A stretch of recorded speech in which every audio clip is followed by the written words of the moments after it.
Hello everyone and welcome back to another video from Webtech Tutorial. In this video, I'm going to show you how to sign in to your existing account on Yahoo Finance. So let's get started right away. First of all, open up your web browser and then in the address bar type in finance.yahoo.com and press enter. This will then take you into the official Yahoo Finance website. Now in order to log into your account, simply click on the sign in button at the top right corner and you will be taken into the login portal. Now once you're inside the login portal, you can continue with your Google or your AOL account by clicking on the respective buttons if you used these to create your account in the first place.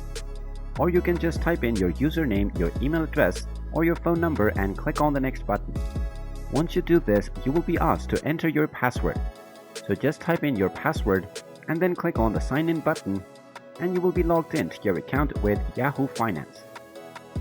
In case you forgot your username or your password, you can find the respective buttons underneath the next button. Just click on these and you will be allowed to reset your credentials. And there you have it. That is how easy it is to log into your existing account on Yahoo Finance.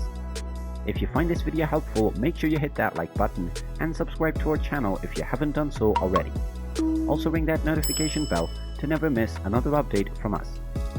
Thank you for watching and I will see you again in the next video.